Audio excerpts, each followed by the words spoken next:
ఆరోగ్యకరమైన జీవన శైలి. ఇవాళ ప్రపంచవ్యాప్తంగా అనేక రకాల నాన్ కమ్యూనికబుల్ డిసీజెస్ పెరిగిపోతూ ఉన్నాయి, పెద్ద సవాలుగా తయారవుతున్నాయి. క్యాన్సర్, డయాబెటిక్, ఇంకా అనేక రకాల వ్యాధులు అనేక చిన్న వయసులో కూడా వస్తున్నాయి. వీటన్నిటినీ కారణం జీవన శైలి, లైఫ్ స్టైల్. అందుకని అందరి యువత అంతా కూడా జీవితంలో ఆ యొక్క జీవన శైలిలో మార్పులు తేవడం కోసం ప్రయత్నం చేయాలని మీ అందరికీ మనవి చేస్తున్నాను. వ్యసనాలకు దూరంగా ఉండండి. ఇవాళ డ్రగ్ మినాన్స్ ఒక పెద్ద సవాలుగా తయారైపోయింది. ఈ వ్యసనానికి దూరంగా ఉండాల్సిందిగా విద్యార్థులను నేను కోరుతున్నాను. మీ తోటి మిత్రులు కూడా ఆ విధంగా తయారు చేయాలని సందర్భంగా మీకు అందరికీ మనవి చేస్తున్నాను. మన మూలాలను మర్చిపోకూడదు. మనం ఎవరో, మనం ఎక్కడి నుంచి వచ్చాం, కన్న తల్లిని, జన్మభూమిని, మాతృభాషను, చదువుకున్న విద్యాలయాన్ని, పాఠం చెప్పిన గురువును మర్చిపోయిన వాడు మానవుడే కాదని చెప్పని ఈ సందర్భంగా మనం చేస్తున్నాం. కన్న తల్లి, మనకు జన్మనిచ్చిన అమ్మ జీవితంలో ఎప్పుడు మర్చిపోకూడదు. అమ్మ అంటే నాన్న కూడా. 2 జన్మభూమి, మనం ఏ ఊరి నుంచి వచ్చామో ఆ ఊరిని జీవితంలో గుర్తుపెట్టుకొని మనం ఏ స్థాయికి వెళ్ళినా ఆ ప్రాంతం యొక్క అభివృద్ధి కృషి చేయాల్సి ఉంది. 3వది, మనకి పాఠాలు చెప్పిన అధ్యాపకులు, గురువులు, సంస్థ. ఇవాళ ఏయూ శతాబ్ది ఉత్సవాలు జరుపుకుంటాం. మన జీవితంలో మన యొక్క విశ్వవిద్యాలయం మనకి పాఠాలు చెప్పినట్టు యొక్క మాస్టర్లను ఎప్పుడు కూడా మర్చిపోకూడదని చెప్పి అందరికి కూడా మనం చేస్తున్నాం. దీంతోపాటు మన మాతృగర్భం నుంచి వచ్చిన మాతృభాషను మనం మర్చిపోకూడదు. తెలుగే మన వెలుగు. తెలుగు అంటే మన కంటి చూపు లాంటిది. కంటి చూపు బాగుంటే కళ్ళద్దాలు పనిచేస్తాయి. తెలుగు మన కంటి చూపు, ఇంగ్లీషు మన కళ్ళద్దాలు. కంటి చూపు ఉంటే కళ్ళద్దాలు పనిచేస్తాయి. కంటి చూపే లేదనుకోండి, నువ్వు రెబాన్ గ్లాస్ పెట్టుకున్నా జుబాన్ నుంచి, నాలుగు నుంచి ఏది రాదనే విషయాన్ని అందరూ కూడా గుర్తుపెట్టుకోవాల్సిందిగా మీ అందరికీ మనం చేస్తాను. అందుకని మనం అన్ని భాషలు నేర్చుకోవాలి తప్పనిసరిగా. ఇంగ్లీష్ కూడా నేర్చుకోవాలి. ఫస్ట్ మదర్ టంగ్, తర్వాత brother tongue, later any other tongue అనే విషయాన్ని గుర్తుపెట్టుకోవాల్సిందిగా నేను యువతలంతా కూడా కోరుతూ ఉన్నాను. ఈరోజు మన యొక్క ఈ విశ్వవిద్యాలయం గతంలో అనేక మంది ప్రముఖులు ఇక్కడ వైస్ ఛాన్సలర్గా పనిచేశారు. ఇందాక చెప్పారు, సర్వేపల్లి రాధాకృష్ణ గారు కావచ్చు, లేకపోతే విఎస్ కృష్ణ గారు కావచ్చు, లేకపోతే ఈ యొక్క కేంద్రంగా పనిచేసే యొక్క పెద్దలు, ప్రధానంగా శ్రీ కట్టమంచి రామలింగారెడ్డి గారు, సిఆర్ రెడ్డి అంటుంటాం. నాకు ఈ CR Reddy, PR college, VR college ఇలాంటివి ఇష్టం ఉండదు. పూర్తి పేరుతో పిలవాలి ఎవరినైనా కూడా. ఈ పొట్టి మాటలు ఇంగ్లీష్ వాళ్ళు పోతా మనకు అలవాటు చేసిపోయారు. దయచేసి పొట్టి మాటలు మాట్లాడద్దు. పూర్తి పేరుతో పిలవండి.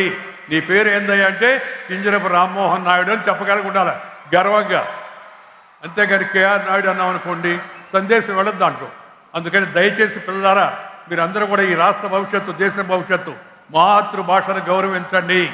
పూర్తి పేరుతో ఉచ్చరించండి. మీ మూలాలను జనానికి తెలియజెప్పే విధంగా ఆ విధంగా వ్యవహరించవలసిగా మీ అందరికీ మనవి చేస్తాను. రోడ్డు పేర్లు ఎంజీ రోడ్ అని పెడతారు. మహాత్మా గాంధీ రోడ్డు, మహాత్మా గాంధీ ఎంజీ అయిపోయాడు. సర్దార్ పటేల్ రోడ్ని ఎస్పీ రోడ్ అని పెడతారు. ఎందుకు మనకి ఆ ఇంగ్లీష్ వాడు పోతా మనకి అలవాటు చేసిపోయారు. వాళ్ళు వెళ్ళిపోయారు, కానీ అలవాటు ఇంకా వదిలిపెట్టకుండా ఉంది. కాబట్టి దయచేసి అందరికి కూడా మన భాషలో మాట్లాడడం, మన భాషల్లో ఇతర భాషల్లో కూడా ప్రావీణ్యం సంపాదించడం, తద్వారా ముందుకు వెళ్ళే ప్రయత్నం అందరూ చేయాలని చెప్పని సందర్భంగా నేను మనవి చేస్తున్నాను. నేను ఇందాక ఇంకొక మాట అన్నాను, మంచి జీవన శైలి. మంచి జీవన శైలి అంటే మంచి అలవాట్లు. రెండవది పౌష్టికమైన భోజనం విషయంగా వెంకయ్యనాయుడు గారు ఇంత పెద్ద నాయకుడు వచ్చి మనకి భోజనానికి గురించి చెప్తున్నాడని. దయచేసి ఈ పాశ్చాత్య వ్యామోహానికి లోను కాకండి. ఈ పిజ్జాలు, బర్గర్లు ఇవన్నీ మన ఒంటికి పడవు. మన ఆదికాలం నుంచి, వేదకాలం నుంచి, పుణ్యకాలం నుంచి, పురాణకాలం నుంచి మన పూర్వీకులు అనుభవించి, రంగరించి, మేళవించి మనకు అందించిన వారసత్వం అవుతుందో ఆ వారసత్వాన్ని, ఆ భాషను, ఆ యొక్క వంటకాలను, ఆ జీవన శైలిని మనం ఎప్పుడు అదే విధంగా కొనసాగించాలి. నేను ఉపరాష్ట్రపతి అయినప్పుడు కొందరు అడిగాను నన్ను, sir now that you have become vice president, what about dress అని. నేను చెప్పాను, no change of dress, only there be change of address అని చెప్పాను. అంటే డ్రెస్ మార్చదు. ప్రపంచ వేదికలు ఎక్కడికి వెళ్ళినా 65 దేశాలు తిరిగాను నేను. సరిగా ఉంటే తప్పితే ఇదే తెల్ల పంచ, తెల్ల చొక్కా వేసుకో. నీ చొక్కాని బట్టి కాదు, నీ వేషాన్ని బట్టి కాదు, నీలో ఉండే శక్తి, నీ యొక్క క్యారెక్టర్, క్యాలిబర్, కెపాసిటీ, కాండక్ట్ని బట్టి నేను సమాజం గౌరవిస్తుంది. అందుకని మంచి క్యారెక్టర్, క్యాలిబర్, కెపాసిటీ, శక్తిని సంపాదించవలసిందిగా మిమ్మల్ని అందరూ కూడా నేను కోరుతూ, ఈ దేశంలో మనందరం పౌరులం. వేరు వేరు భాషలు ఉన్నాయి, వేరు వేరు ప్రాంతాలు ఉన్నాయి, వేరు వేరు కులాలు ఉన్నాయి. अलग भाषा अलग वेश, फिर भी अपना एक देश. विविधता में एकता भारत का विशेषता.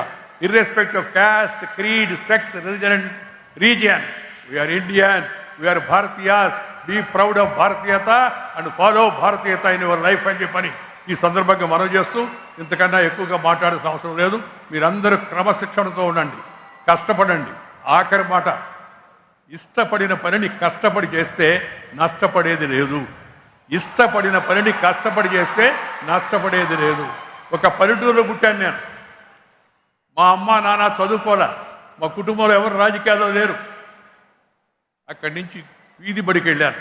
చిన్నప్పటి నుంచి అటు నడుచుకుంటా వచ్చి దేశంలో 2వ అత్యున్నత రాజ్యాంగ పదవి ఉపరాష్ట్రపతి దాకా చేరానంటే దానికి కారణం క్రమశిక్షణ, కష్టపడి పనిచేయడం, అంకిత భావంతో మెలగడం, ఆలోచనలు పార్టీలు మార్చుకోకుండా ఉండడం ఉన్న దాంట్లోనే.